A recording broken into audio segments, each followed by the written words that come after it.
Okay, it is 6:53. Thank you for joining us tonight. I'll call this meeting to order. If everybody would please stand, and if you have a hat on, please remove that for the Pledge of Allegiance.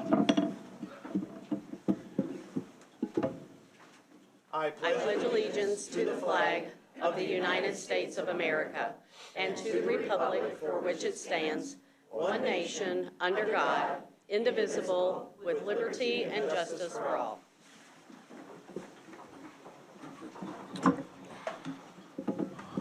Kelly, roll call, please. Catherine Solon. Here. Bobby Brown. Here. Angie Schreiber. Here. J.D. Schrader. Here. Joe Maddock Nelson. Here. Kristen Mattmiller. Here. Dr. Dave Bardo. Here. Scott Peterson. Danny Pyatt. Here. Item number 2, new business. Letter A is presentation for the transitional phase options to prepare for the new elementary school. Mrs. Oginski will be standing off to the side and making this presentation. Board members, this presentation is going to be on the screen behind me, so if you would like to move and find a seat out in the audience, that would be great.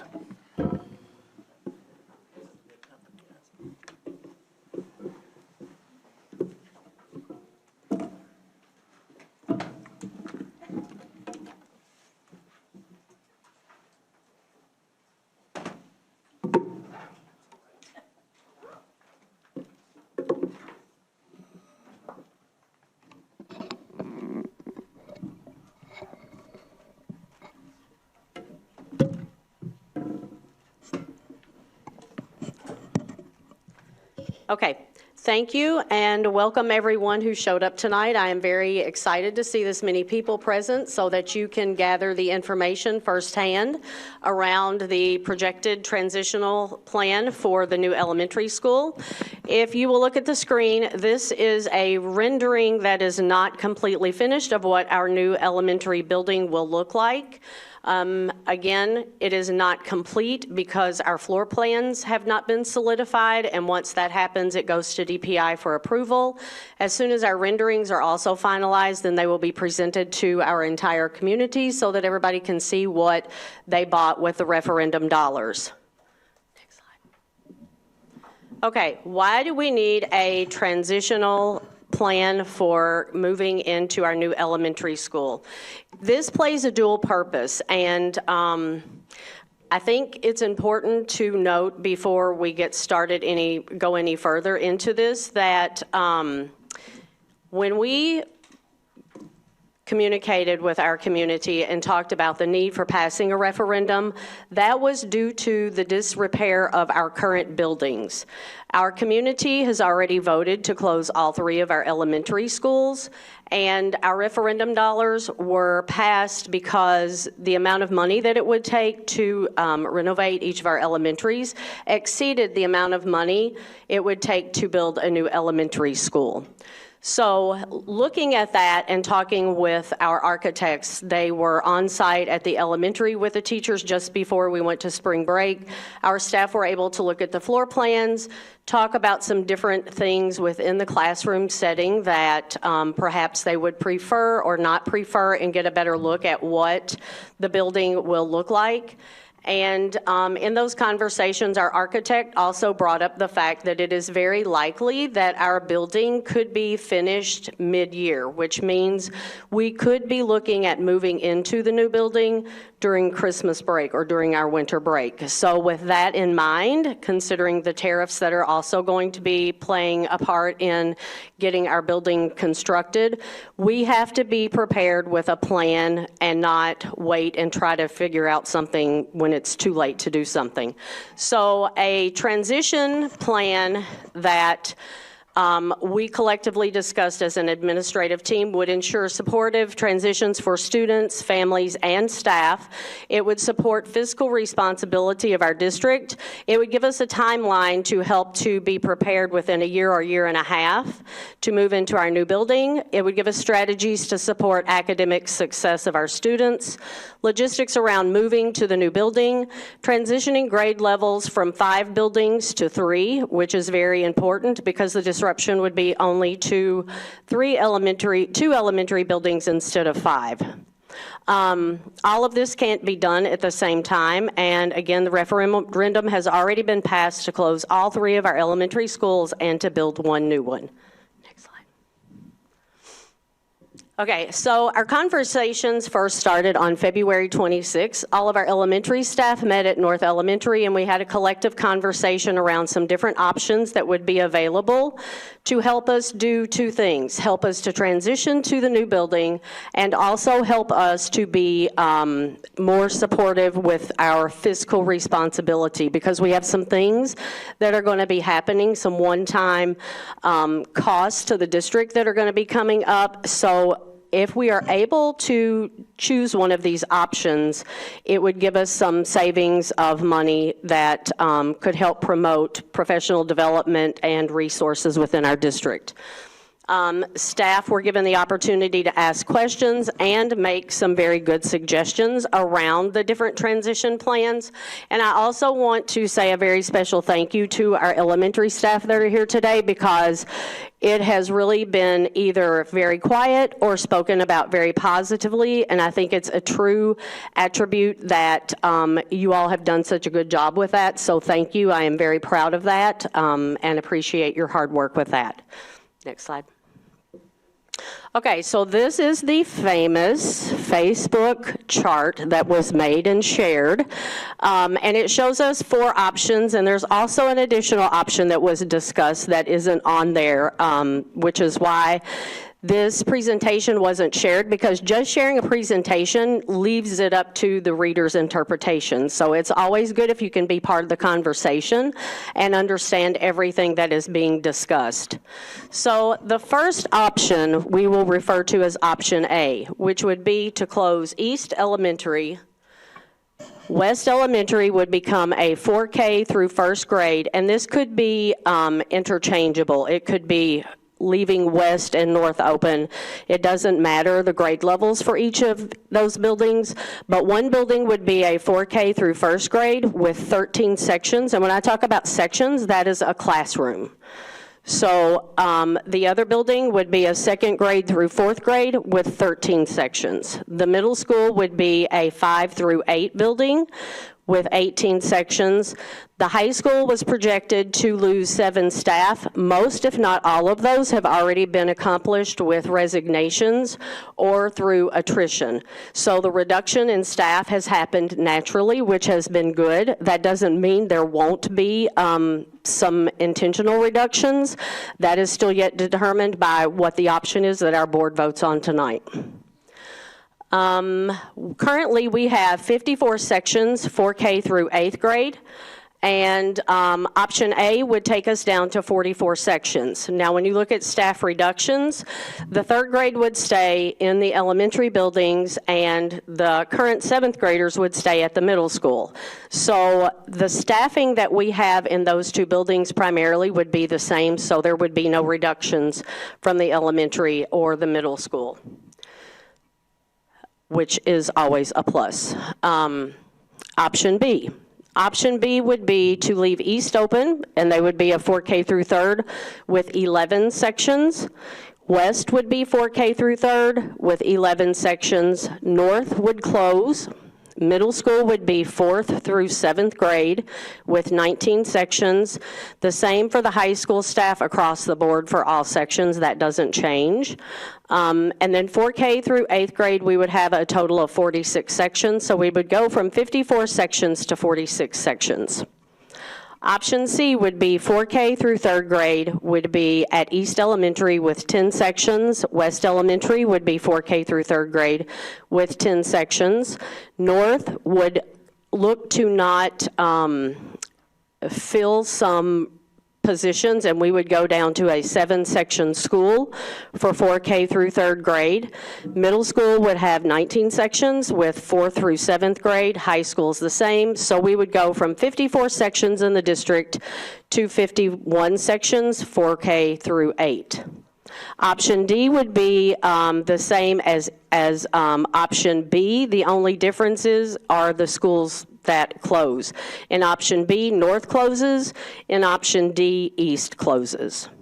And the number of sections are the same for option B and option D, which is 46 sections.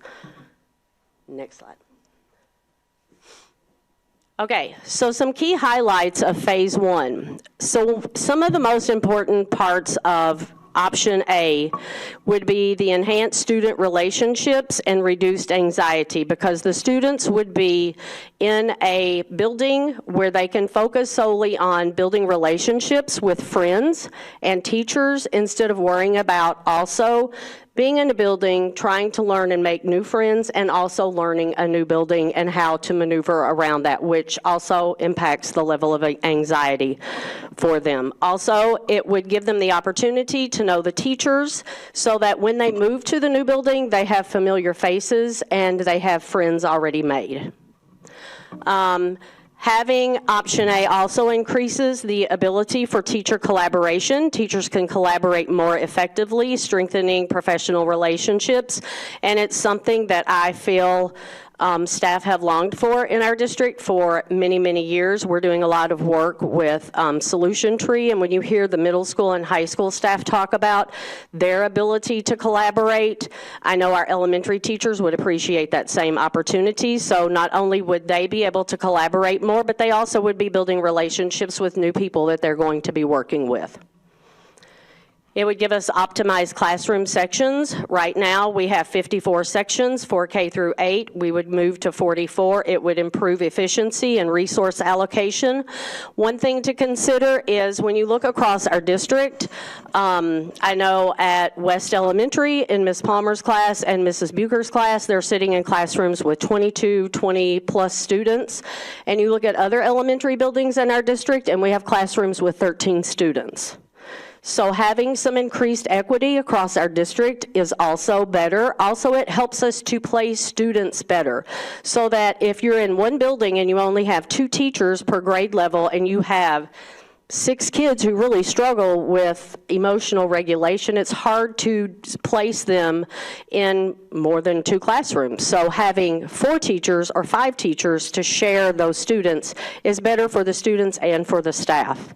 So having some increased equity and efficiency with optimized classroom sections is important. Also, Ms. Studstream has worked through a vetting process. We're going to be purchasing new mathematics resources. We need to know what the board's choice is, because she will be bringing to the board a request to purchase math resources, and it will be more cost efficient if we're trying to spend money for less number of teachers. So it's also an important part of making that decision as well. I already talked about staffing adjustment through natural attrition, and the staff reductions will occur naturally and be managed through attrition.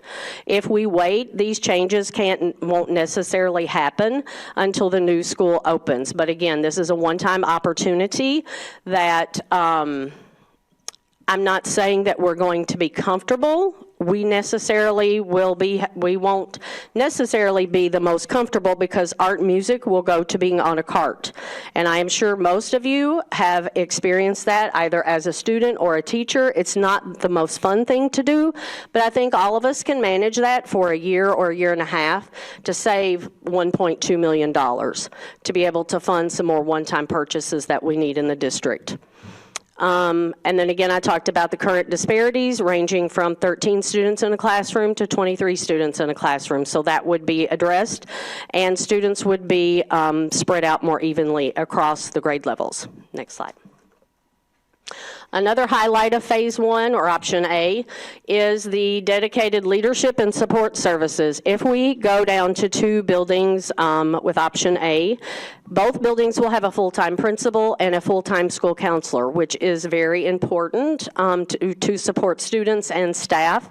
So that is definitely a plus. And I've already been talking to some of our student support staff, and they're very excited about this opportunity and have already started planning ways that they would like to see this happen.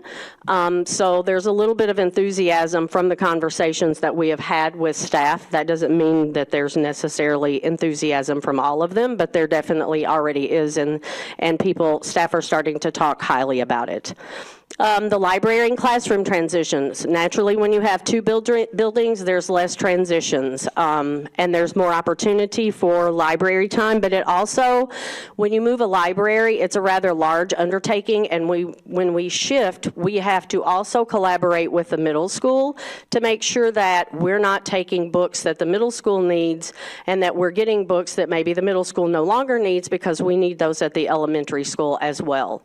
It'll give us enhanced support for our early learners for 4K in kindergarten, because we will look to put instructional assistants in the kindergarten classrooms, which is something that has been needed for a long time, because all students don't necessarily attend 4K and they don't come to school ready to learn at 5 in kindergarten. So having an instructional assistant is a definite plus for all 4K in kindergarten. So choosing this option will allow us to do that. It will also have reduced travel time for our specialists and our specials teachers. So we're paying for less windshield time, and those staff are able to spend more time with our students. It will also have a positive impact on our school report card, because as many of you may have recalled, when the last consolidation happened, no one was aware that DPI was going to be changing the Wisconsin State report card. And that happened, and there was nothing anyone could do about it. So it has a negative impact on our school report card. With this option, 4th grade will be with 3rd grade, which will help us with the growth scores that DPI has added with the school report card. And academic and instructional benefits, having all grade levels in one building fosters stronger student achievement through RTI process. We've worked very hard these past 2 years to implement systems to support intentional interventions and making sure that we have purchased resources to support that. That work will continue, but having 2 buildings to focus on will allow us to do that even better, so that when our students leave the elementaries, they're better prepared to perform in the middle school. And then that moves on to the high school as well. We do have a transportation solution, because we had people who shared the concern about, well, then that means that I might have a student that I have to drop off at the 4K through 1 building, and then I have to go make another stop at the 2 through 4 building, then I have to go to the middle school and the high school. So for the short-term interim, the 2 elementaries would provide a transfer bus just for those 2 buildings, so that the older students of siblings could get off of the bus at the 4K through 1 building, and then they would all get on a transfer bus and go to the other school, so parents would have one less stop to make just for those 2 schools. And then also we would still offer the same Robin after-school care as well. Part of this decision comes from feedback from our families. I hear more and more our 3rd grade families talk about how they're scared that they're not ready to send their student to the middle school. And fortunately at North, our teachers who teach 3rd grade were both 4th grade teachers last year. So they're better equipped to answer things about how the middle school operates, but still having that fear as a parent. Parents are more excited about 4th grade staying at the elementary and 8th grade coming out of the high school and going back to the middle school as well. So those are 2 things that we have heard from the community around. And also the transition to the new school, if we are able to implement option A, if our school is ready to be moved into, then that means that we would only interrupt learning at 1 building, which means that if we had to extend our winter break, we could move the elementary if 4th grade is already included in that plan, and it wouldn't impact the middle school or the high school. Those buildings could run as usual, and the movement would only happen with the elementary. This is the only option that makes sure that we're not interrupting the learning at the middle school or the high school if we have to move in mid-year. And our architects have already assured us that it's likely that that's going to happen. Again, streamline curriculum and resource updates through audits, just like talking about, Ms. Stutzring will be asking about some purchases that will need to be made. So knowing which option we're going with will help with that. And of course, it will be a cost savings if you're purchasing for 44 sections as versus 54. We will do something similar to a process that I did at North Elementary when I was the principal there earlier, and I shifted staff around, where we would make sure some of that moving was done maybe the last day of school to help eliminate so much stress on our teachers with having to move and pack and unpack, because we definitely do not want them to have to spend their entire summer unpacking boxes and setting their classroom up. So we would look to have that done before the next school year started or by the end of the school year, so that would eliminate some of the work they would have to do. Having these adjustments and having the students and staff in the same building prior to moving into the new building will reduce stress and anxiety both for staff and for students, and give more focus on building relationships so that there's a higher level of comfortability when we go to move into the new elementary. So these are our sections. So 4K, we would be looking at having 21 students in a classroom and 4 sections with an instructional assistant. Kindergarten, there would be 21 students approximately in the classrooms with 4 sections with instructional assistants. First grade would have 22 students and 4 sections. Second would be 22 with 5 sections. Third would be 24 with 5 sections. And fourth grade would be 24 students with 4 sections. These are all very manageable numbers. Next slide. Mr. Zolzinski, I just want to interrupt you for just a moment. I'd ask that the community members that are present to remain quiet, not have the sidebar conversations, so everybody can hear the presentation effectively. Okay, thank you. Okay, so option A, we recognize that this model will require adjustments and may not provide excess space. It's not going to be real comfortable, but it's doable for a year and a half. But it is a temporary solution for 1 and 1.5 years until the new school is completed. The significant one-time savings makes this short-term challenge worthwhile and demonstrates fiscal responsibility to our taxpayers while strengthening the long-term fiscal health of our district. Beyond the fiscal benefits, this approach also provides academic and social-emotional benefits for our students and our staff also. By making this transition now, we reduce the amount of change students and staff will experience in a single year, allowing them to build relationships, adapt to their new learning environment, and maintain stability before moving into the new school. The continuity supports stronger student achievement, smoother transitions, and a more positive school experience overall. So the next option, option BD, if you remember, those are the same. It's just closing different schools. So some of the barriers with these options, they're identical with the exception of one closes east and the other closes north. The biggest thing is district boundaries would need to be redrawn, and that is lots of extra work and a lot of hardship when we're already going to be looking at new transportation for the district.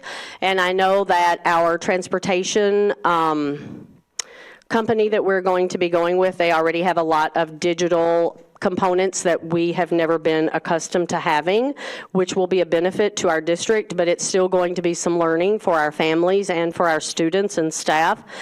So that would be a lot of extra work just redrawing the boundaries alone.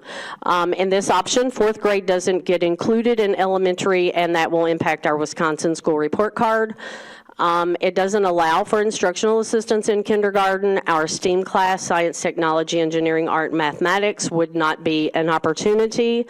We would decrease from 54 to 46 sections, and there would be a lesser amount of savings of 1.10515. And I think the other option, I don't know if I read that or not, but it's like 1.20515. Next slide. Option C, east and west 10 sections, 4K through 3, and north would have 7 sections. New boundaries again would need to be drawn, which is a lot of additional work in a short period of time. If there were new families that moved into the north boundary, they would have to be sent to west and east. Fourth grade would stay at the middle school, and eighth grade would stay at the high school. In the middle of the year, fourth and eighth grade would have to move to the new school. We would go from 54 sections to 51 sections, which would be a savings of approximately $800,515. Okay, option E is no change to our current situation. Fourth grade would remain at the middle school. The Wisconsin State Report Card would negatively be impacted by our current grade configuration. We would have no instructional assistants in kindergarten. There would be disruption to all 5 buildings when we move into the new building. If it is during the middle of the school year, there would be no STEAM. We would continue in this option to have a shared principal and shared student support services such as school counselors. We would have an approximate $900,000 deficit toward professional development, resources, and the non-recurring declining enrollment exemption, transportation, healthcare benefits, and other additional one-time purchases. Staffing allocations. Each year, districts analyze enrollment numbers and determine staffing needs. Staffing allocations ensure that we are able to maintain programming, resources, benefits, and comparable services so that we can attract and retain high-quality staff. These items support fiscal health of our district, as well as supporting alignment of strategies that promote high academic outcomes. So, I used the example earlier when talking to someone. If we don't start taking up this practice of looking at our staffing allocations, it would be no different than having the current amount of staff that we have right now, and we have 500 students move into our district, and then we say, sorry, Laura Palmer, instead of 22 kids, you got 35, girl. Good luck. Because we have to ebb and flow with our enrollment. So if we have less students enrolled, that means we have to have less staff because our district can't sustain without it. And that also means that we can't put that money toward a comparable or a competitive teacher compensation plan so that we are able to compete with neighboring districts to hire and retain quality staff. And also our benefits, we have a very good benefit package in Antigo, and we want to keep that for our teachers so that we are able to retain staff as well. So those things are very important to us. Also, our high-quality staff professional development. Right now, our middle school and high school are engaged in a lot of very high-quality professional development through Solution Tree.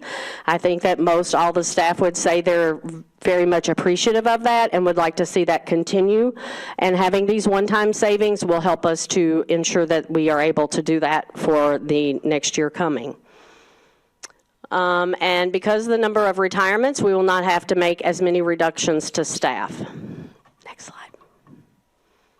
Goals for our current administration. The goal is to have competitive teacher salaries where teachers get a raise each year and have competitive, affordable benefits. Most of our veteran staff that you speak with have been through the times where we've had to have freezes in teacher salaries, and it's happened more than one time, and teachers were never caught up. So it's very important to us that we have fiscal health in our district so that our teachers are able to get the raise that they deserve each and every year, and that our compensation plan is competitive with the surrounding districts.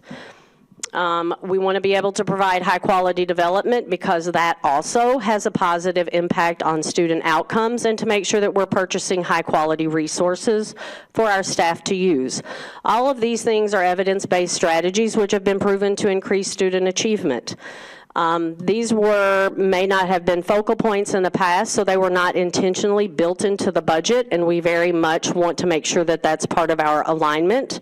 Our enrollment will always guide staffing as it does in other districts, and it's necessary for the fiscal health of our district. If we wait, our deficit only compounds, risking fiscal health of district as well as having to hire and then later reduce staff if enrollment doesn't increase. So, transitional phase 1. Option A meets the community desires to have 4th grade at the elementary and 8th grade at the middle school. It's a better preparation for transitioning to the new school for students and staff alike. It causes less disruption across the district if we have to move middle of the year. The report card will include 3rd and 4th grade, which will benefit our growth indicator in the Wisconsin School Report Card. There will not be any impact with families to students in both buildings as far as transportation, because we would be able to provide the transfer bus. And the largest savings is to select option A.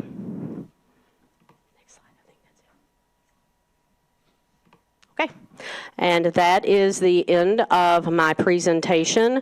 Our board agenda was developed to where the presentation would happen first so that staff would be able to come and speak, or members from the community and public comment. So that will happen now. So I will turn the meeting back over to our board president.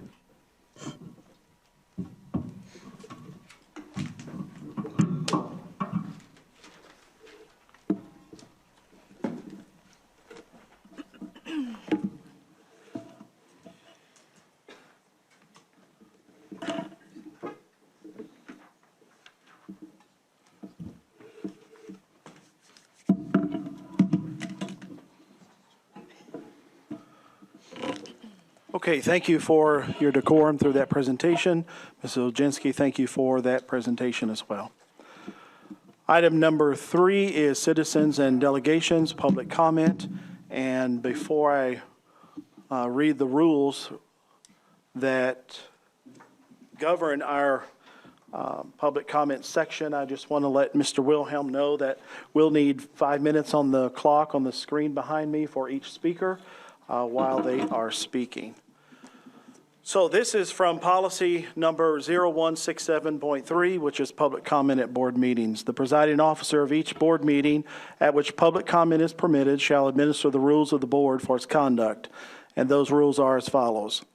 Public comment shall be permitted before the board takes official action on any issue of substance.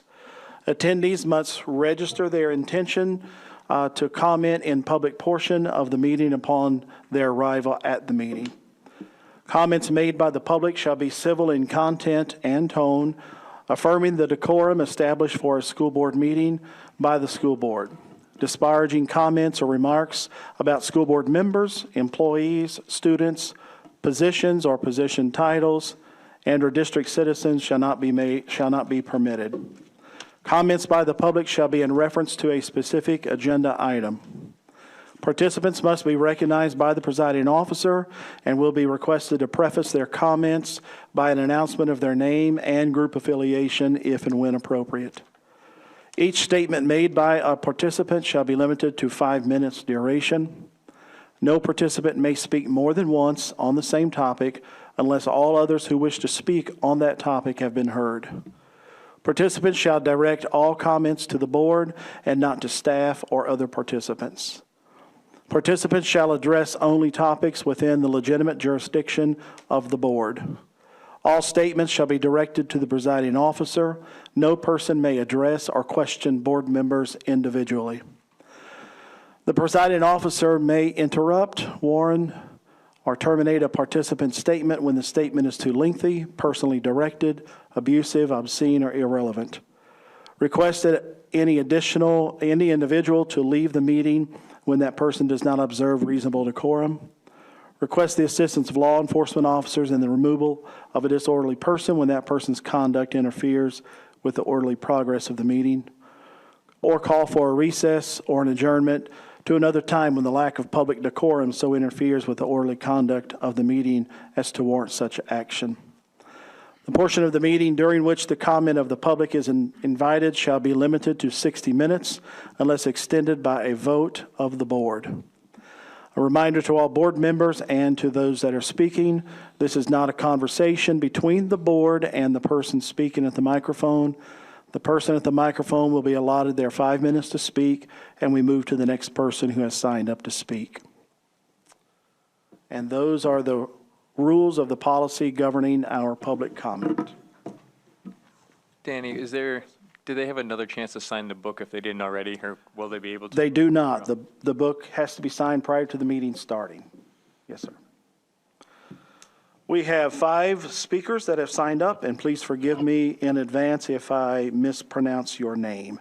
The first speaker and all 5 of these speakers are speaking in regards to the transition plan or restructuring.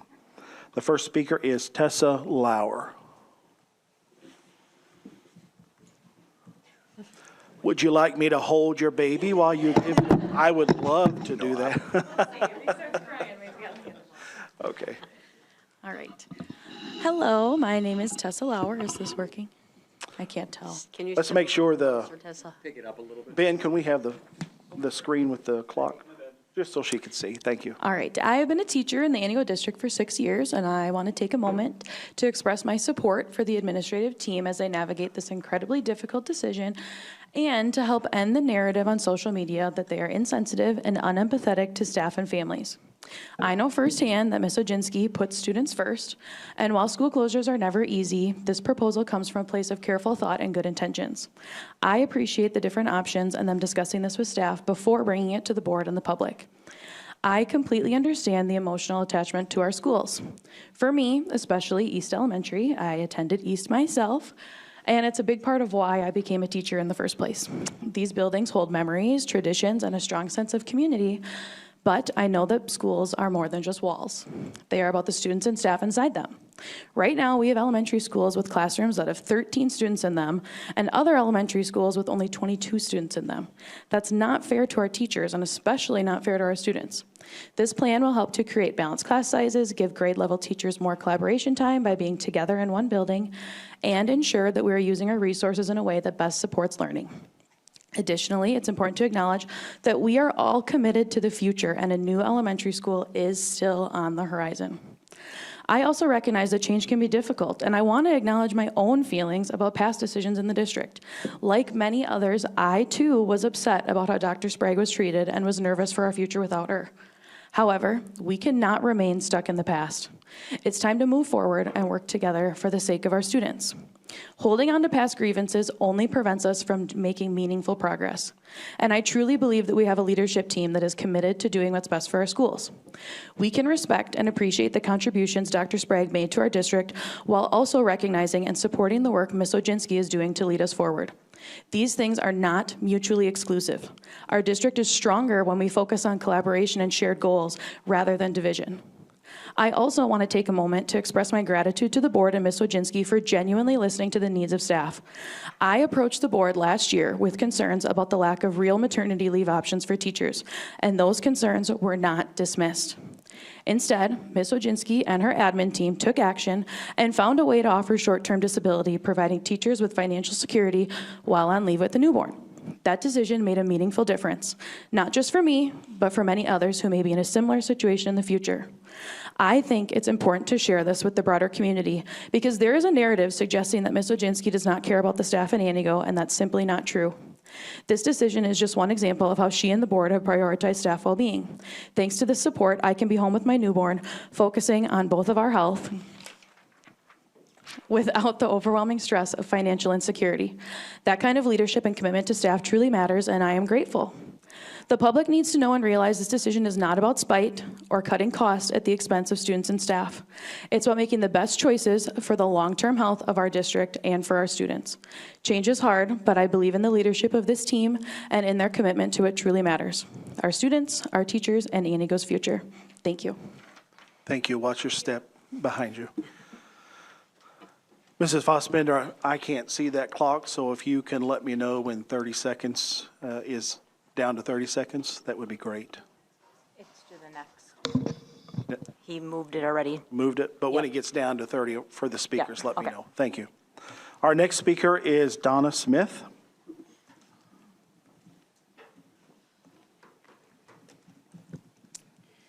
All right. Hello, my name is Donna Smith. This is my 20th year living within the school district. Prior to this year, I was employed by the district for 9 years, the first 2 at the high school as special education teacher and dean of students, and the remaining 7 were as an elementary principal. I'm not only here as a community member, but also a parent of 2 daughters at the high school who have been educated in the district for the last 10 years.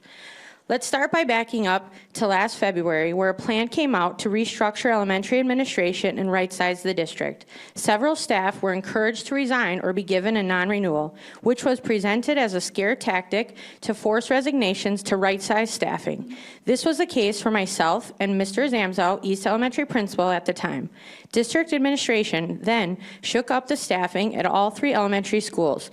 However, this caused several additional staff at the time to lose trust in the district administrator and the Board of Education, and there was a bit of a mass exodus to surrounding districts, which I've heard nothing but positive things from those staff who are now in Wittenberg, Burnhamwood, Wausau, DC Everest, and other surrounding districts.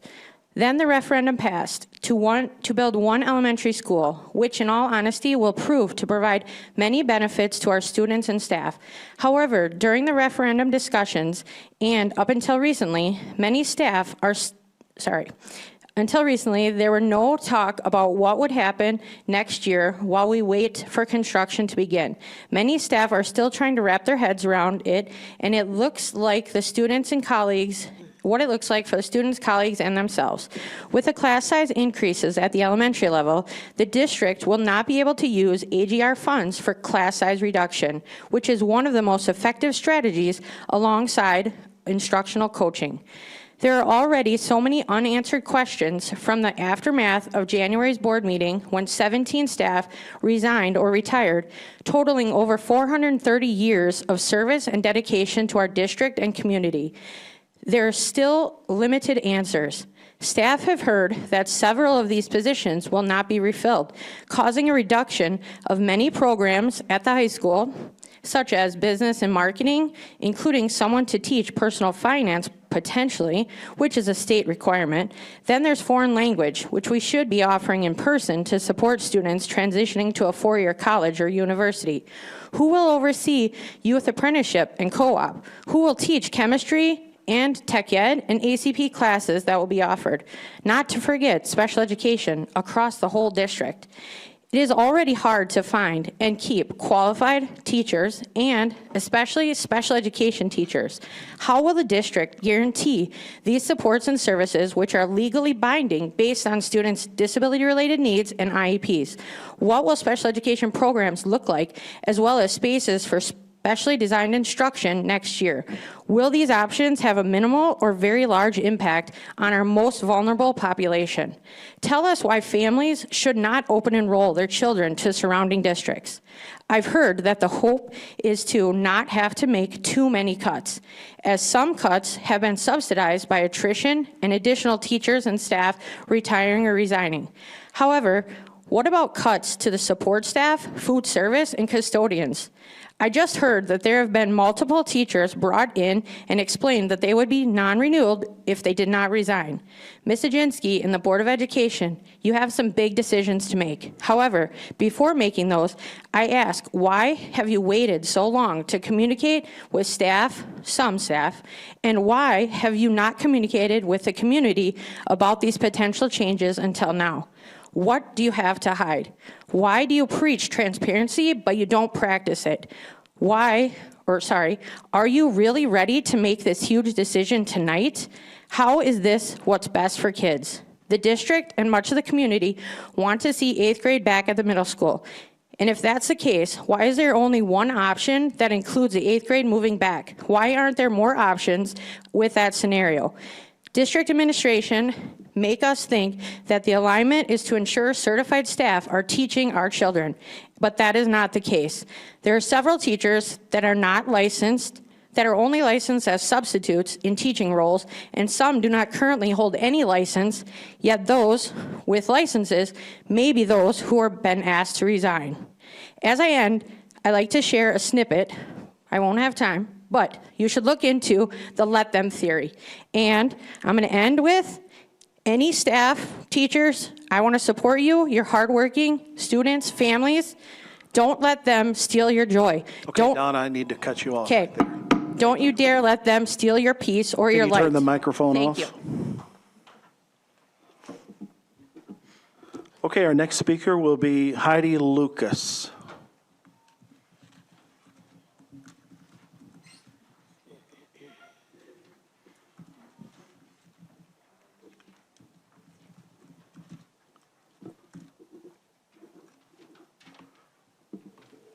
Good evening, everybody. Can you hear me? Yes. Okay, Thank you. great, thanks. I just put some notes down. I was teaching all day, so I didn't have time to write a big thing here. But Heidi, you anyway, might need to step a little closer to the microphone so it'll pick up better, please. Thank you. Right now? Yep. Okay. That's perfect. So anyway, some of you may know me, some of you may not. So I am Heidi Lucas. I've been teaching 32 years in Antigo, 24 at East Elementary. Then I went to North for 7 years, and I went back to East. I was asked to go back to East this year. We also brought back the dance cheer team for the high school in 2016, and I'm still coaching that, which I love. And I'm an Antigo graduate, 1988. Anyway, so I've been around Antigo a long time. I just wanted to bring up that, I totally understand that, trying to save monies is a big deal. Totally get that. But I just have a couple of concerns just regarding, the possible movements and such. Number one is relationship building and school classroom families. If we do another movement next year and then we're going to move it again, I get the fact that, certain groups will be together and such, but I look at the little ones now. I teach kindergarten, and they just need to be where they are. They don't know what's going on at home sometimes and such, and my classroom, that's their safe place. That's what I make it. And I can't see them moving once, for next year, and then, we're gonna move again, different place. So that's one of my things.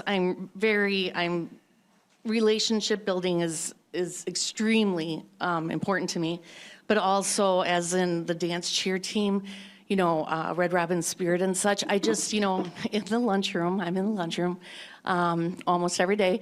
And anyway, I'm like, East Tigers, we still have that identification. We're still Red Robins and such, but we still have a little of that own little community thing. And they get excited about that. I just want the board, number two, I just really want the board to be more informed regarding the buildings that might be closed, because for instance, North, okay, I was at North, I was at East, so I know what I'm talking about. But anyway, they have one staff bathroom and they have another bathroom, but that's more for the students with special needs. That's hard to share one bathroom for all the staff members. There were many times that, waiting, can't wait any longer. And just saying East, we have 3 bathrooms, at East that we can use, and, something's always open and we can get back to class faster. And then also just thinking about pickup, drop-off areas and such. I just want, if you're making a decision, I really hope it's not tonight. I just want you guys to have more information, about what might be closing or not. And the last thing I want to talk about is staff moving concerns. I don't want to talk about anybody else. So I'm going to give you an example for me. But anyway, it's not a one-day packing trip when you move to a different school or to a different room. And it took me over a month to set up my room, when I moved last summer. And I had family help, I did have some staff help too. But staff is getting tired. I'm getting tired. We've been doing a new reading curriculum for the past 2 years, piloted 2 different math programs this year, new phonics. And to ask to be moved again and again, for me, that would be 3 times in 3 years that I would have to move. I'm 55, I turned that in January. I still have that spirit to teach kids, and I've got my twinkle in my eye. I know they've got theirs, and I don't want to stop, but to think, and I have over 30 years of teaching too, so I could retire. I don't want to yet, but thinking that I might have to move 3 times in 3 years, even my husband, Chris, who's here tonight, says, I am not helping you move again, Heidi. So, I know it's kind of, Selfish to think that, but that's hard for me. Thank you for listening. Thank you, Heidi. Our next speaker is Megan Murphy.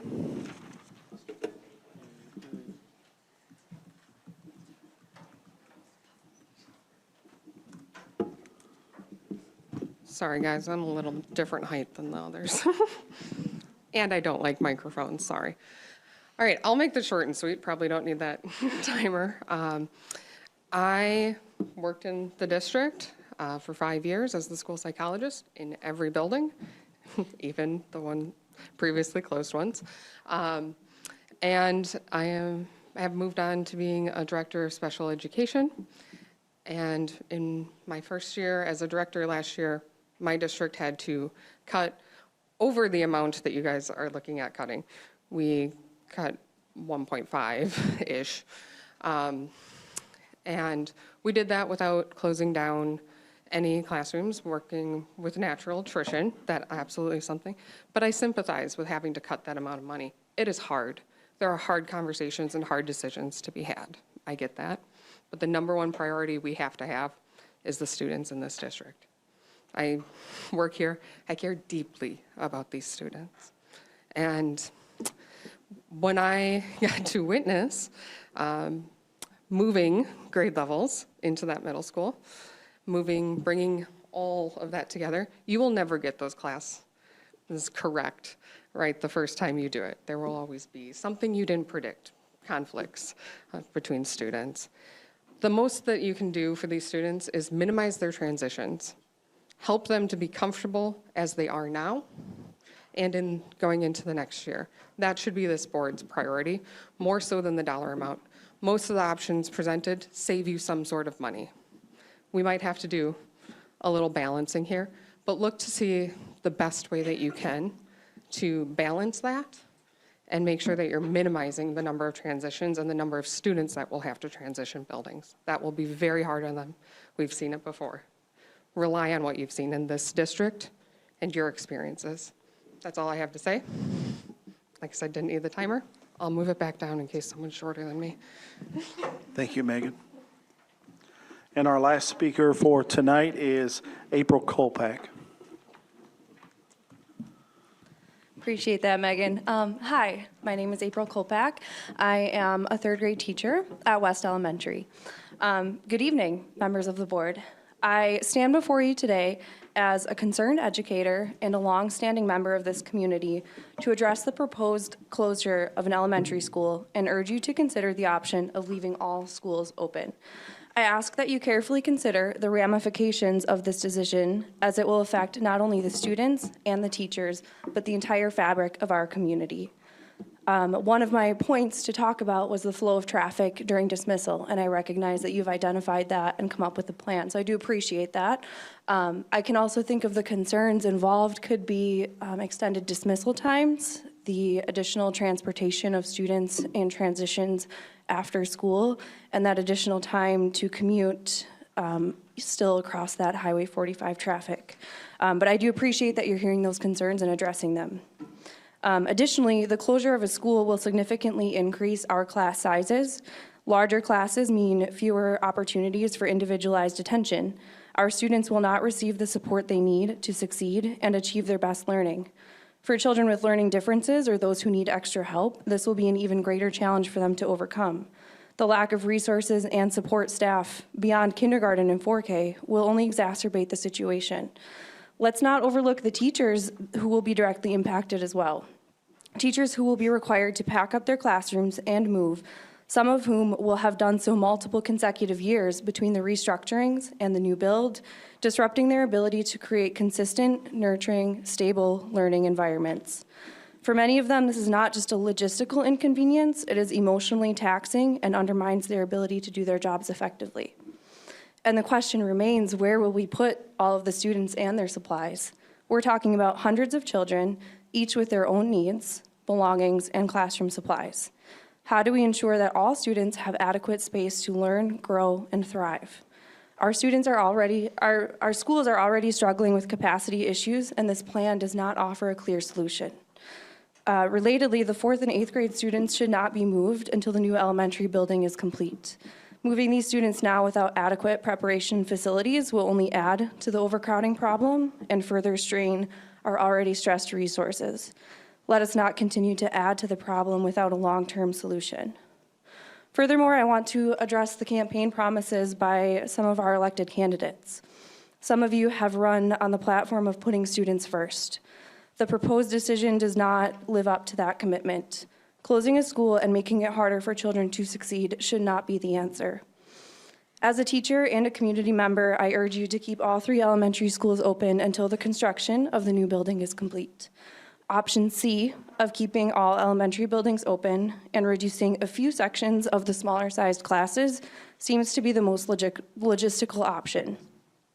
If additional funding cuts need to be made beyond that, I think we should take a moment to consider all options, including the possibility of perhaps closing central office, an option that would affect only a handful of people as opposed to the hundreds of students, teachers, and families impacted by this decision.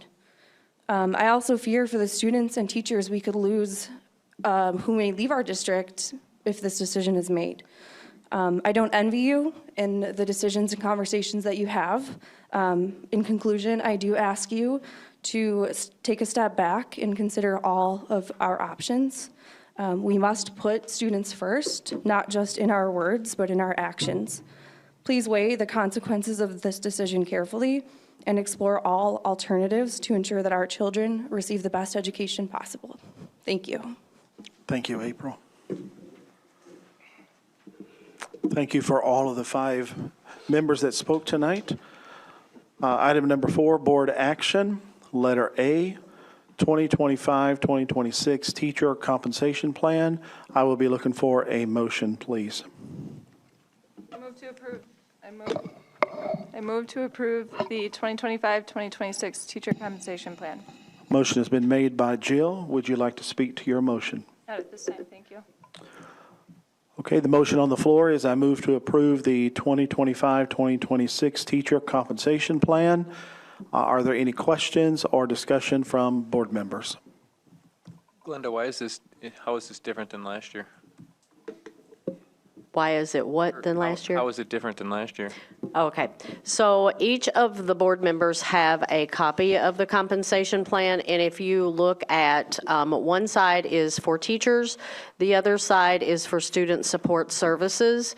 So I would like to back up before that, JD, so I could give some overview. So early at the start of the year, even last year, Mrs. Fossbender had spoken with staff. I had also talked with staff around creating a committee to work together to develop a compensation plan because our current compensation plan is not competitive with other districts.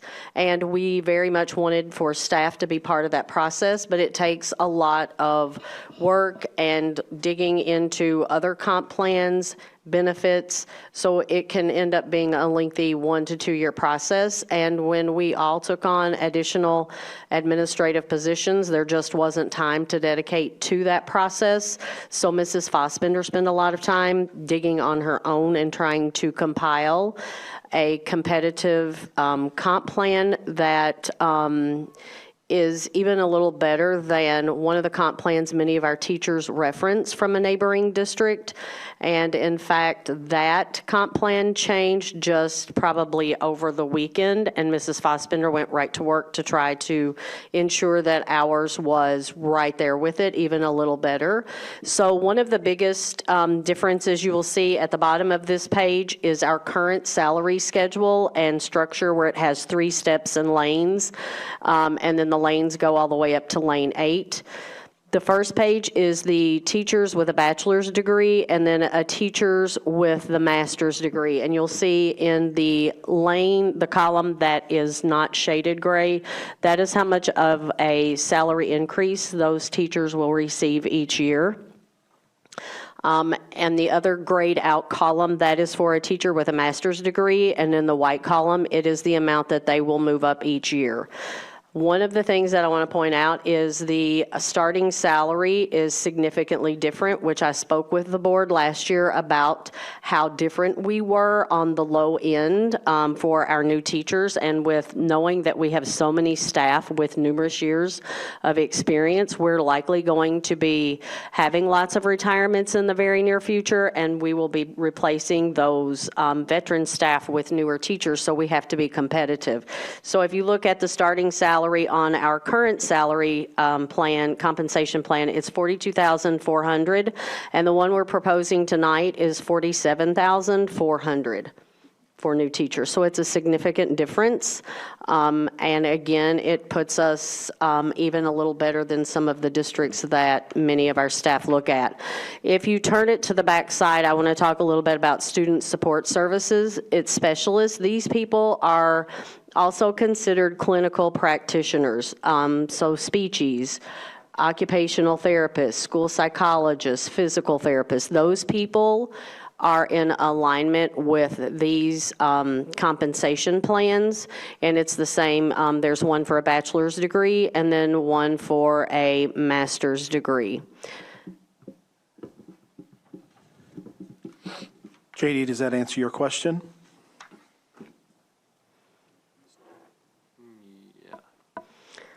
I guess I can't remember how the steps in lane works enough for the teachers. So how did they end up on a certain step? They got placed there in their contract? So like, how does L4 compare to the new plan?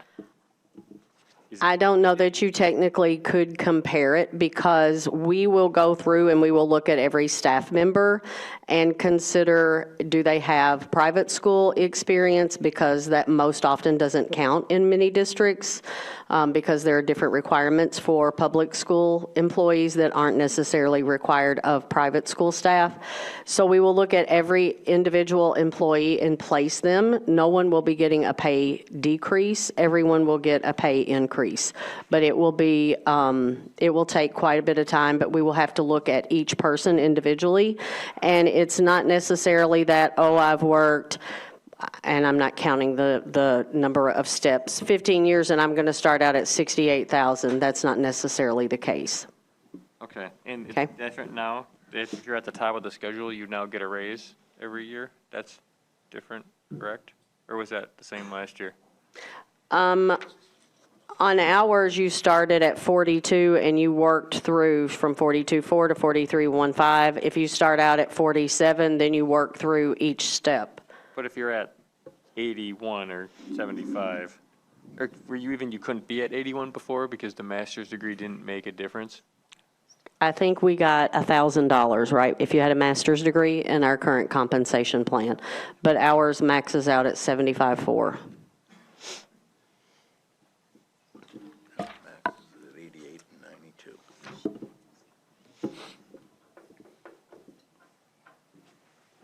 JD, you have any other questions? Did the teachers see this, or this is the first time they were? We talked about it yesterday in our meeting, and it has not been shared because I don't want to share it until the board has approved it. But all district staff were informed of it in the meeting. And our next step then will be to look at our support staff and how that is being done, because it needs to be changed as well. Mrs. Fossbender, I'd like the record to reflect that I recuse myself from any discussion and the vote of this matter that's on the floor. Bobby, I see you have a question. You want to move your microphone to you, please? Glenda, you made the comparison of the starting.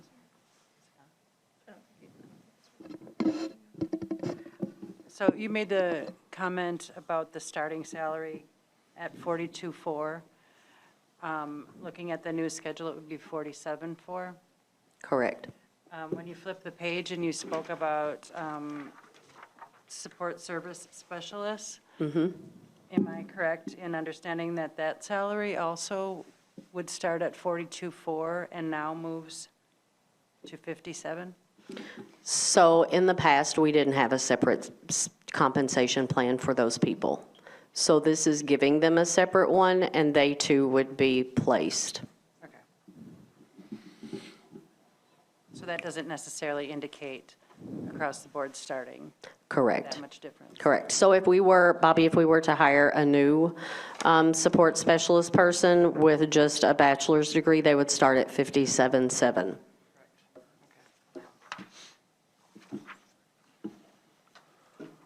Are there any other questions or comments from other board members that have not spoken on the issue? Jill?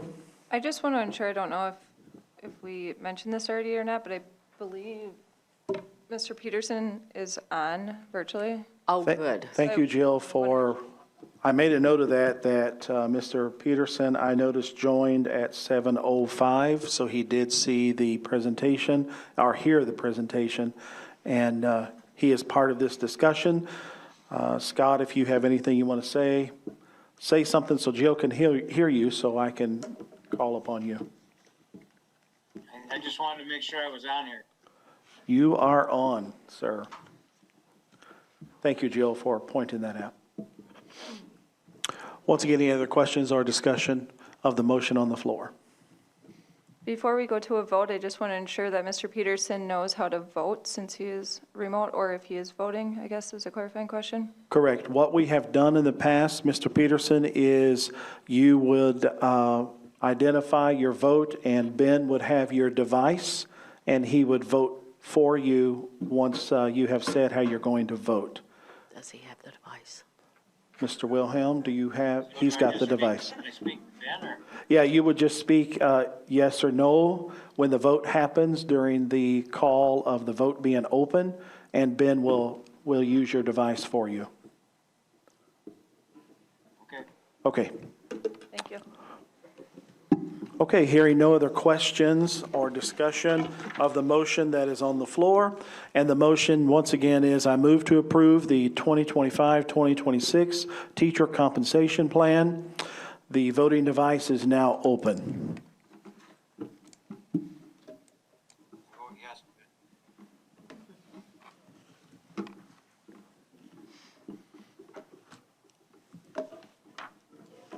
Would anyone like to change their vote?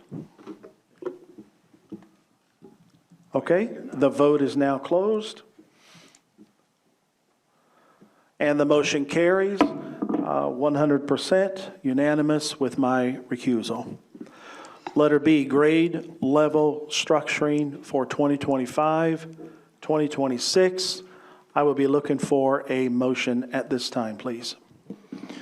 I move to approve the grade level structuring option A for the 25-26 school year as presented.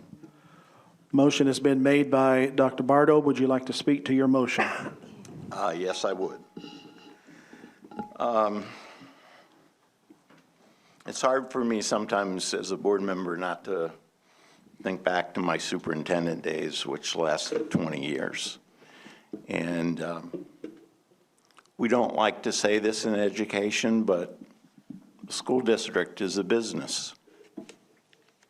We have a budget, and it's determined by a formula that our legislature in the past have determined.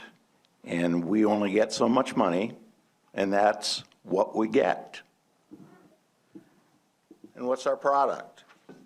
Our product is students.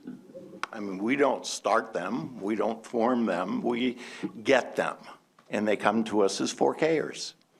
And our teachers do the best they can to get them ready for K. And so on and so forth, all the way till we get them to be seniors. And hopefully when they leave us, and all our teachers have dealt with them and tried to provide them with intelligence and things that they can do as they go forward, that's our product. And we hope that everyone who leaves here is better for going to our school district. So what does A provide? Well, hopefully we're going to be able to take our students and keep them safe, healthy, and achieve socially, emotionally, and with knowledge. And we have to remember that students change better than adults. They just do. In Mrs. Oginski's presentation, she talked about the equitable class sizes where there'll be the same number for all our first grade teachers. There'll be approximately the same number for all our third grade teachers. And that's a good thing. One of the biggest things that I see as a former superintendent is that our staff will be able to collaborate with each other every day if they want to, because all our third grade teachers will be in one building together. Our first grade teachers will be in a different building, but they'll be all together and they can collaborate. And that will be better for all our students and especially for our newer teachers, because they will have experienced teachers with them that they can talk to.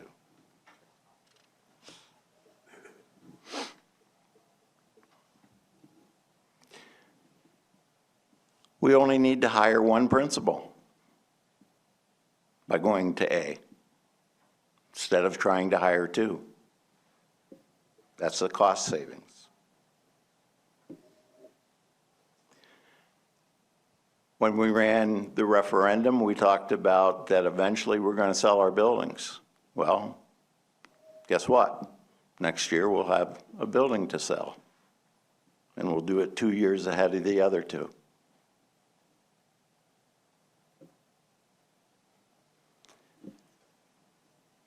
Now, I'm going to tell you a story, and it is the truth. The date was February 13th. I want you to think back to the slideshow and you saw a date. February 26th.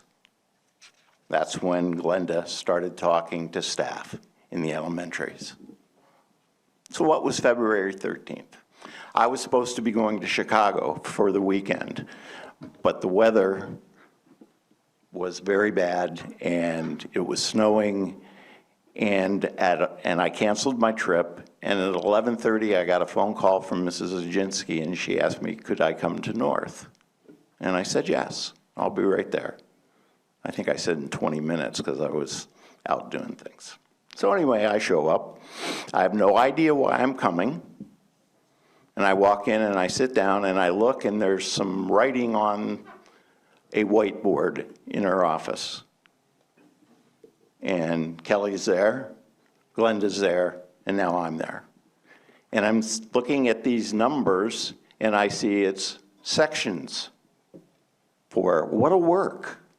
And it was right away I knew, oh, they're looking at doing something with the elementary, and why are we looking at this now? Because our plan was to go with 3 buildings.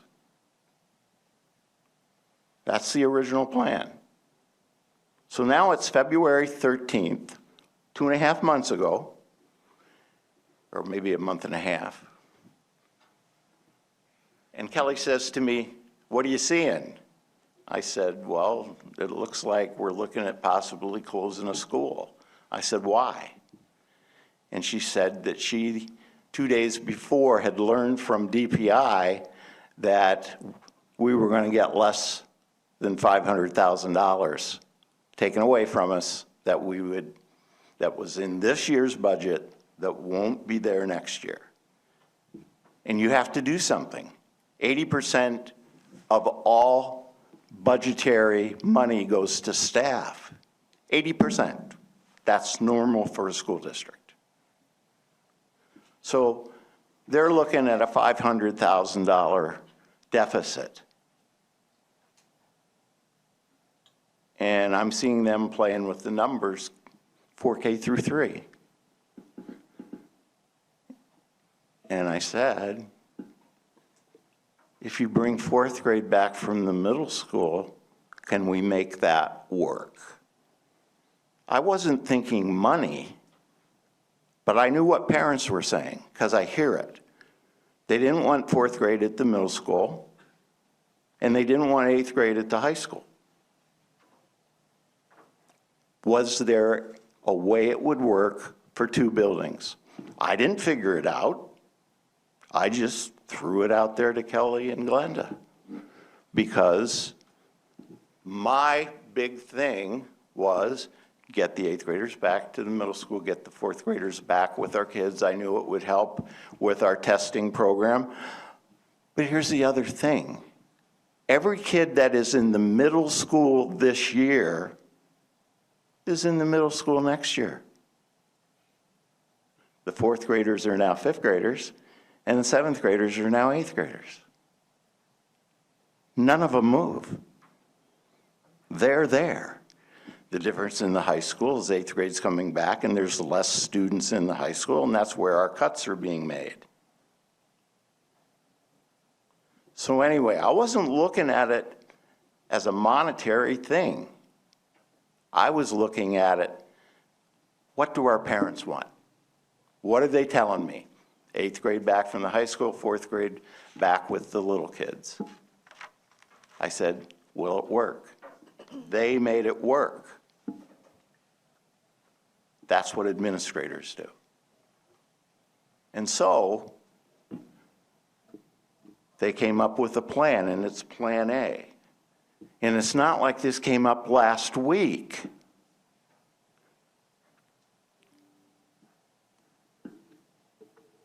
Friday the 14th, they had a plan. One day. They sat down, they figured, yes, it'll work to move the 4th graders back. And that'll be better for our school district. So I'm going to vote yes for this, because I think it's the right thing to do. And when you look at what was E, which is do nothing, we start out the year $500,000 less.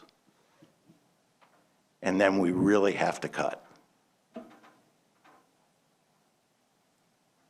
So this is the smart move. It might be tough in the beginning, and it might be tough on some of our teachers, and I'm sorry for that. But I think when all the kindergarten teachers are together, and that person in the back with all her experience, she's going to lead those other kindergarten teachers, because that's who she is, because she loves the Antigo School District. And you may not like my decision or the board's decision tonight, but I'm doing it because I think this is the best way, and that's truly how I feel.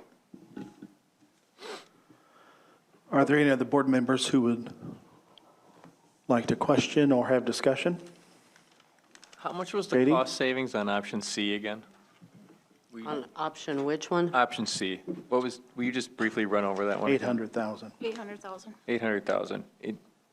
Will you just run through that one again, briefly?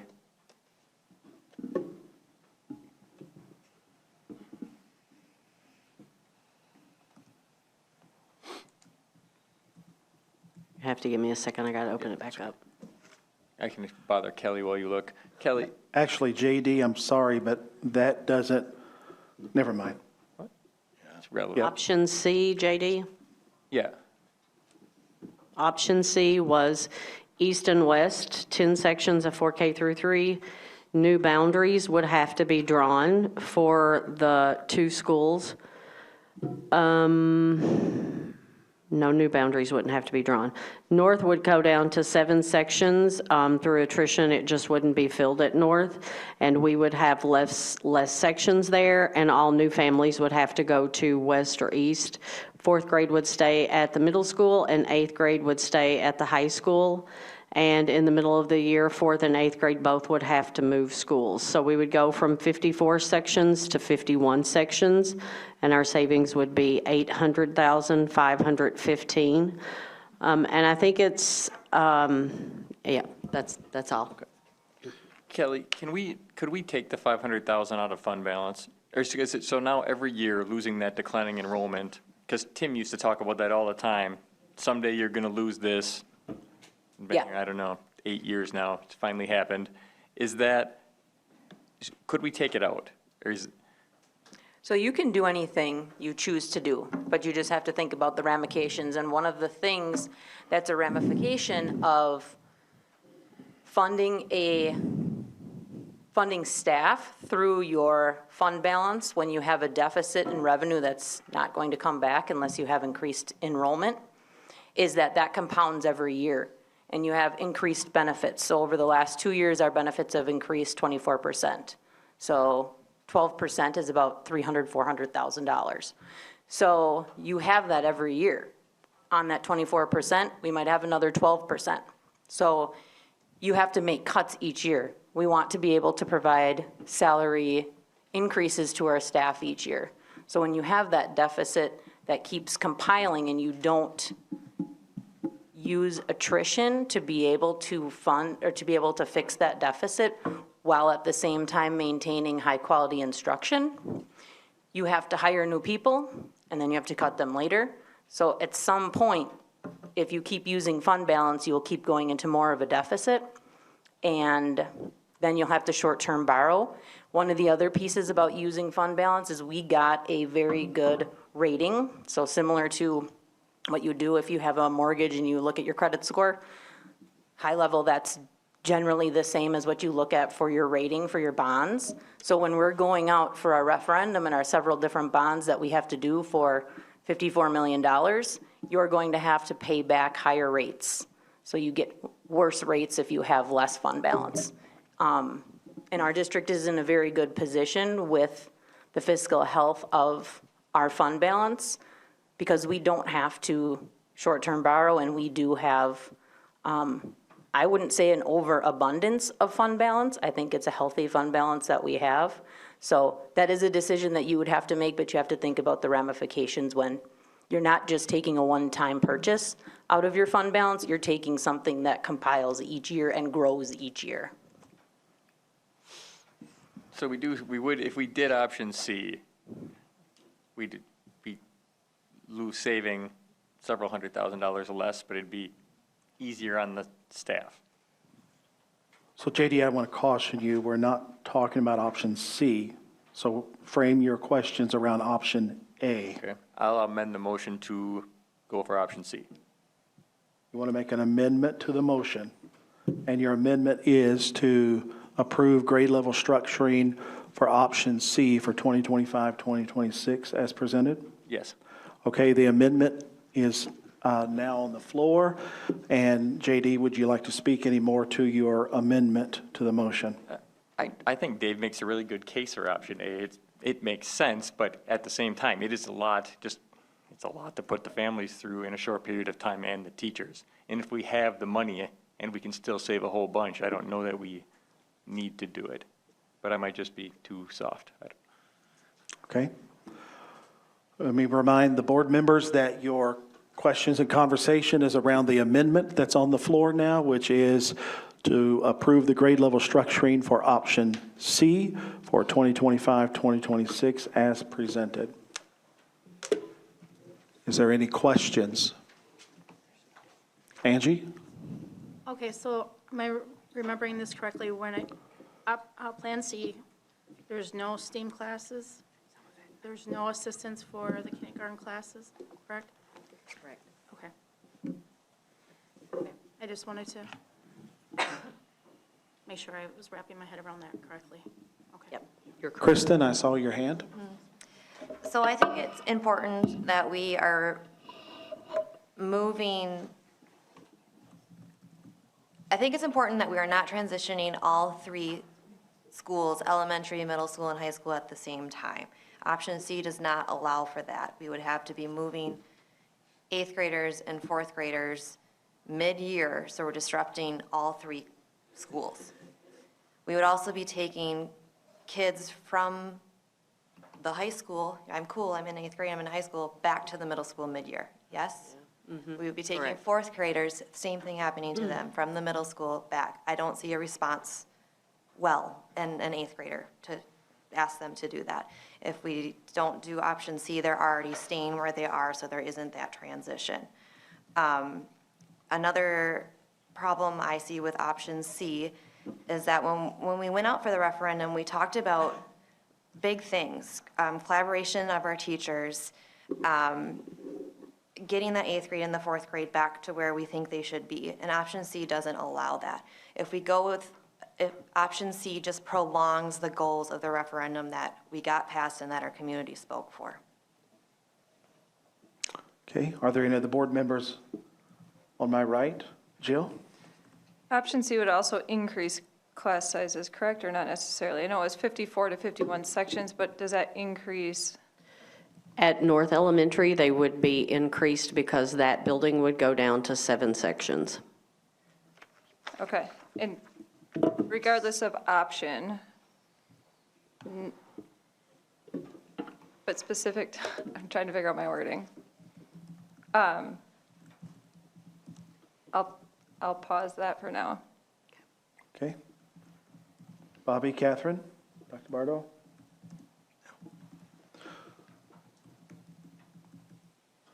No? Okay, so we will now vote on the amendment, which is I move to approve the grade level structuring, option C for 2025-2026. A yes vote to that amendment would then become the main motion, and we would vote once again on that option. A no vote would bring the motion that was presented by Dr. Bardo back to the table. Does everybody understand what you're voting for? Scott, do you understand what we're voting for? I do. Okay. So at this time, the voting device is now open. I vote no.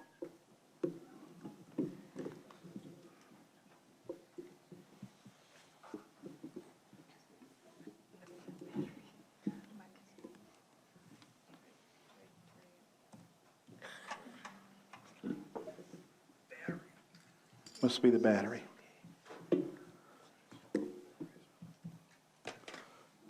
Not a drama this way.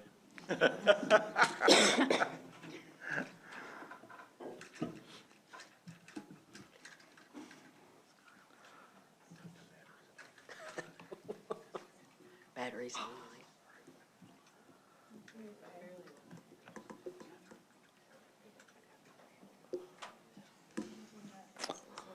While we're waiting for the battery, does everybody have electricity in your home now? I hope so. Does it have to be like reset? What's it showing right I don't think we've ever had one break before.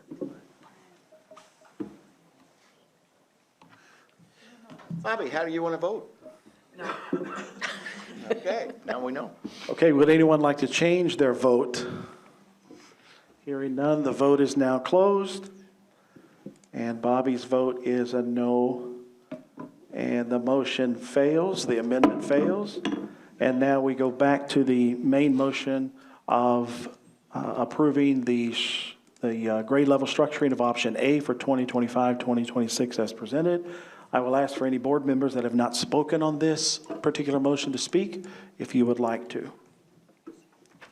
Does this Yeah. increase class sizes currently? I just want to make sure I heard correctly in the presentation. A would be 4K and K, 21 students, 4 sections, first grade, and first and second grade, 22 students, 4 and 5 sections. Third and fourth, 24 students, 5 sections. That provides, go ahead. Can I add to your question? How does that compare to current? Yes. What is our current highest classroom size? Well, it varies by building. So as I stated earlier, some of our classrooms in some buildings have 13 students. My 4K classroom at North Elementary has 23. These numbers are all very reasonable numbers. When I was still in the classroom teaching, I had 27 up to 30 students in 4th grade or 5th grade. So these are very low numbers. Also, in considering AGR funds can be used for things other than just classroom teachers. We can pay our instructional coaching staff out of those dollars as well. And we would look to have lower class sizes in our early elementary when we move into the new building so that we can leverage all of that money. But right now we can use some of that AGR money to purchase other things as well. Jill, you have any other questions? Not necessarily questions, just statements or things that I support about this option. And it really reflects feedback shared from Kristen, is for a long time, including when Dr. Sprague was here, there was a lot of focus, and it's continued, on the importance of collaboration. That is still not available at our elementary level, so thinking about our students and student achievement and our staff, it provides collaborative opportunities in the building that we currently do not have. In looking at students and staff assignments in classrooms, it provides an opportunity that we don't currently have, where we can look at individual students and staff in alignment of student needs and staff needs that we can't currently do right now. And most importantly, maybe not most importantly, because I think there's a lot of important components to this, is it reduces the transitions in the grade level buildings that are impacted. We are only moving students at one grade, or one level, one building, which I think is really important. Tying to that, which wasn't discussed, is also, it allows us to fully utilize 2 other buildings. So the middle and high school can be utilized full school year, as opposed to disrupting and then having potentially vacant classrooms and having, so you're going to have an additional transition in that capacity, or you would have, that we don't have at this option. So I think I appreciate the work that was put into this, and that it wasn't just brought forth. I also strongly appreciate that this was brought to staff, to provide our staff the feedback, because ultimately they know their boots on the ground, and they can provide the feedback and additional thoughts or considerations that admin didn't think about.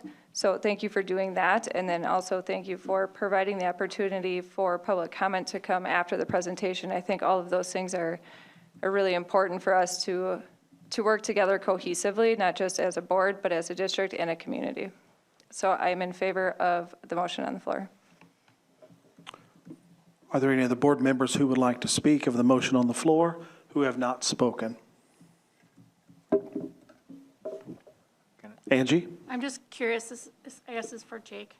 The additional cost for the shuttle bus, was that figured into the busing contracts for next year, or the busing bids, rather? There's a mic down here you can use. The way that we have the contract set up with the number of miles per route, I believe that we could fit that into a route that's below the maximum, so it wouldn't be an additional cost. Okay. Thank you. Are there any other questions or discussion from any board members who have not spoken? No, I got you, JD. Kristen? I just wanted to point out that option A is the only option that allows for 4th grade to move due to spacing, correct? That's the only school that could be closed and allow 4th grade to move. Correct. That's the only way that we could get it to work to fit 4th grade, is to have the grade level configurations the way they are. It's the only the space that we have will work that way. Right, so the other options were closing a different school didn't have the space to move 4th grade. Correct. Do we have any idea what that number is for how many staff members move twice? I do not know how many staff members would be moved twice. I don't know that. That's fine. Because, again, it's kind of up in the air about would it necessarily be that West would be the 4K through 1st grade building? Would North be the 2nd through 4th? They're interchangeable because the space is the same. So there would be more conversations before that decision was made specifically. Okay. And that's all I have. Thank you. I'm going to go to JD first because he's been waiting patiently. When Andy was still on the board, we'd always talk, geez, do we really want to build a new building, or do we want an operational referendum so we can pay the teachers more? And I mean, that's the one good thing about this, that at least we'll be able to pay you guys more, because in this day and age, we really got to appreciate the teachers. We really don't want you to leave. You know, and so it's hard, I feel bad that we're making you move so much. So at least thank you guys for all your hard work. Thank you, JD. Jill? The only other thing I wanted to point out or share is the ability for, students are going to have a move potentially, likely.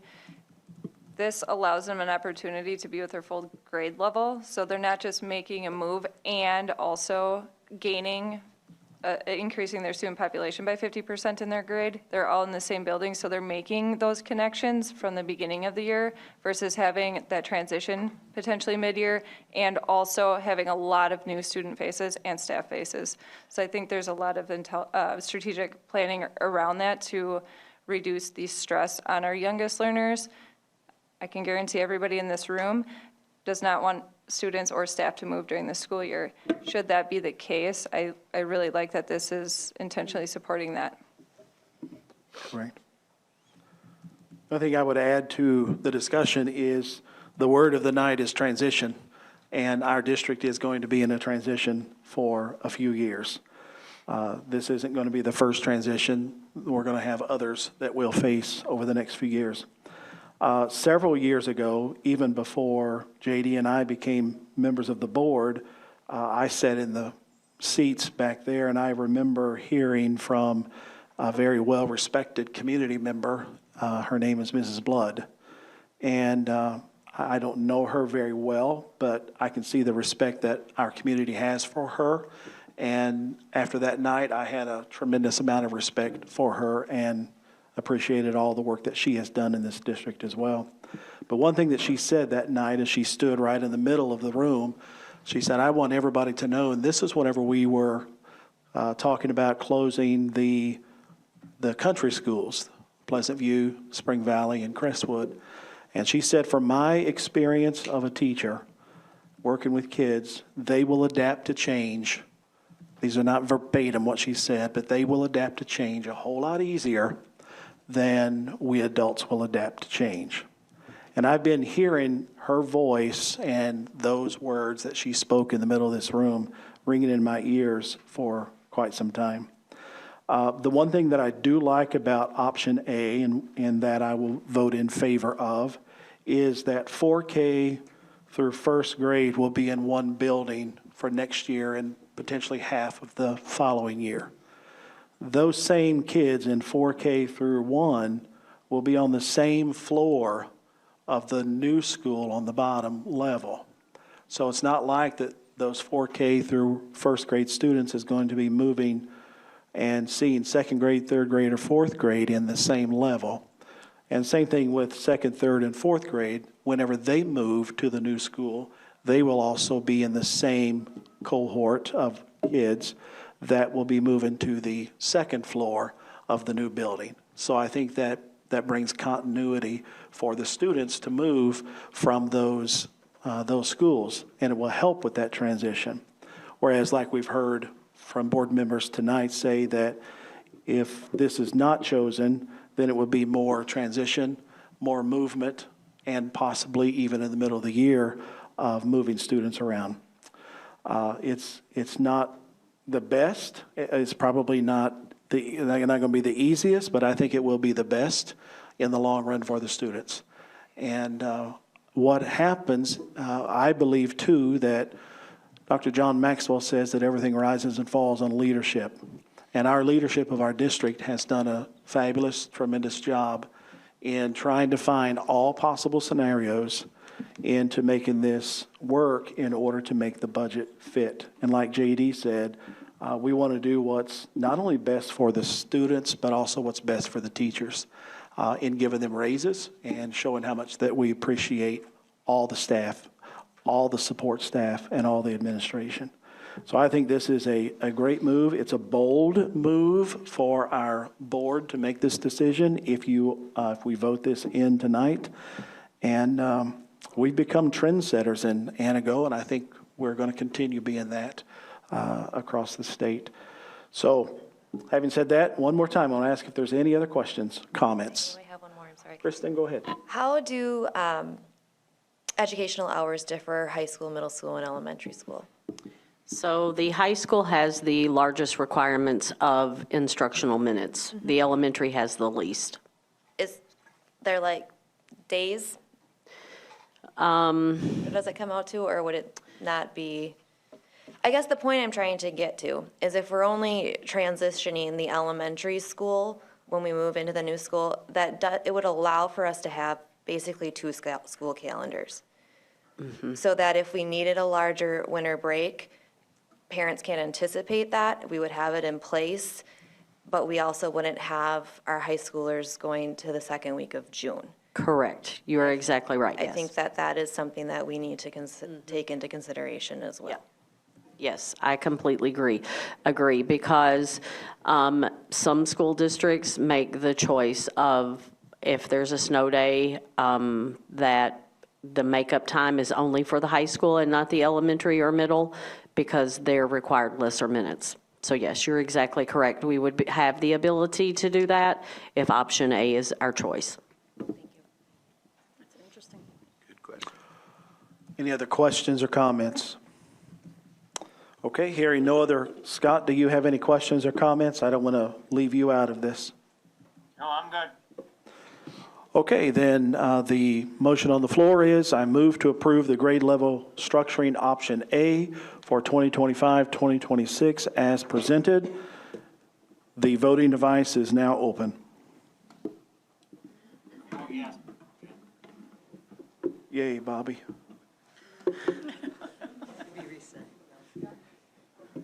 Would anyone like to change their vote? All right, the vote is now closed. And the motion carries. Item 5, closed session. Consideration of a motion to adjourn into closed session pursuant to section 19.85.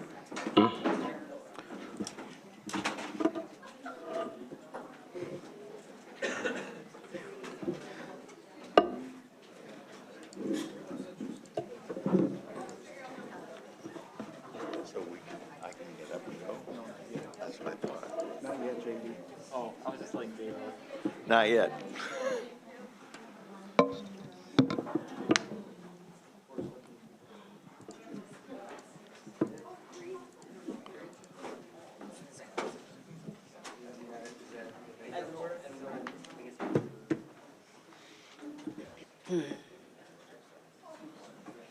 I missed Carol.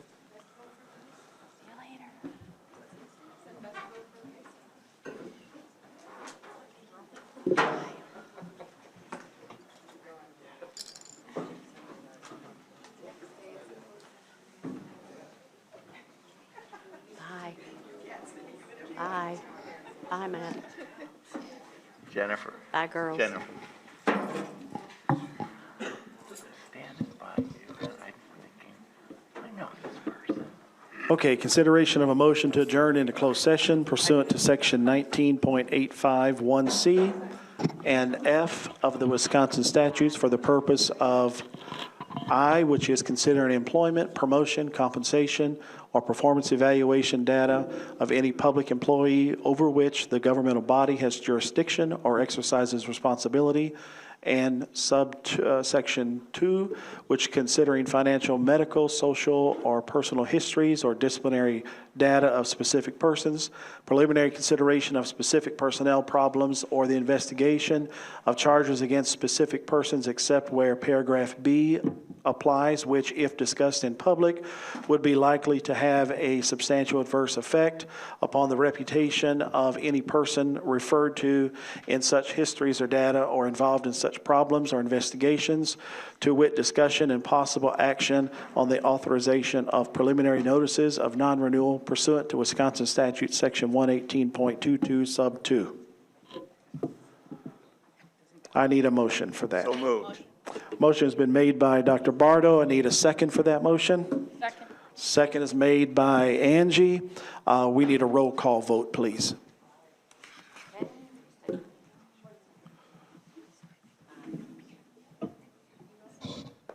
Catherine Solon? Yes. Bobby Brown? Yes. Angie Schreiber? Yes. JD Schrader? Yes. Jill Maddick Nelson? Yes. Kristen Mattmiller? Yes. Dr. Dave Bardo? Scott Peterson?